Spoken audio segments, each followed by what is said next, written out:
армия боюнча неге биздин кыргыздын жигиттери бүт баары армияга службага барат, а бул жерде Кыргызстанда канча деген улуттар жашайт? Таджики бар, өзбеги бар, түркү бар, баары бар. Бирок армиядан бир башка улутту көрөсүңөрбү? Көрбөйсүңөр.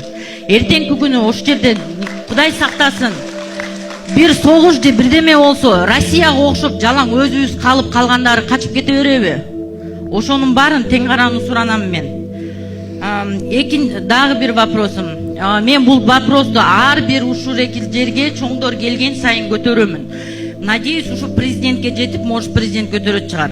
Военком ушул боюнча айтып коюңузчу. Саламатсыздарбы, урматтуу жыйындын катышуучулары.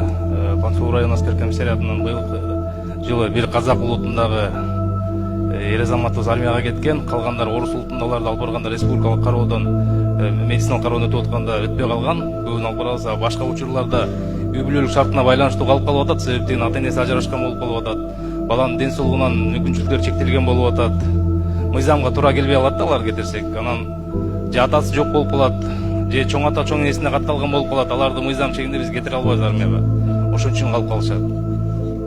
Тажикстандан келгендер болсо алар эрте үйлөнүп, балалуу чакал болуп калып атат. Алар мыйзам чегинде кетире албайбыз биз. Башкалардын жаштары туура келелик. Россияга чыгып кетип атат, ички миграция, тышкы миграция. Эми биякта кыргыз мамлекети болгондон бизде мамлекетте кыргыздын саны көп болгондуктан өзүбүздүн эр азаматтар кетип жатабыз.